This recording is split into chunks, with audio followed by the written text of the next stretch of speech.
Doordarshan logo రంగును మార్చేశారు. ఆ లోగో రంగును ఎరుపు నుంచి ఆరెంజ్ రంగుకు మార్చారు. కాషాయ రంగులో ఉన్న ఆ లోగోపై వివాదం చెలరేగుతున్నది. దూరదర్శన్కు చెందిన డిడి న్యూస్ ఇంగ్లీష్ ఛానల్ కొత్త రంగులో ఉన్న లోగోను ప్రమోట్ చేస్తూ వీడియోను తన ఎక్స్ అకౌంట్లో పోస్ట్ చేసింది. విలువలు అలాగే ఉన్నాయని, కానీ మేము ఇప్పుడు కొత్త అవతారంలో దర్శనమిస్తున్నామని, గతంలో ఎన్నడూ లేని రీతిలో వార్తా ప్రయాణానికి స్వాగతమని, డిడి న్యూస్ను కొత్తగా అనుభవించండి అంటూ క్యాప్షన్ ఇచ్చారు. లోగో రంగును మార్చడం పట్ల తృణమూల్ ఎంపీ జవహర్ సిర్చర్ విమర్శలు చేశారు.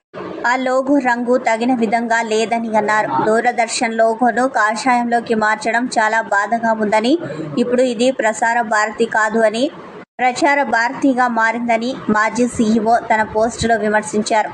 గతంలో ప్రసార భారతి సీఈఓగా సిర్చర్ బాధ్యతలు నిర్వర్తించారు. 2012 నుంచి 2016 వరకు ఆయన డిడి ఆల్ ఇండియా రేడియోకు సీఈఓగా చేశారు. లోగోకు కొత్త రంగు వేయడం ప్రవర్తన నియమావళిని ఉల్లంఘించినట్లు అవుతుందని ఆరోపించారు.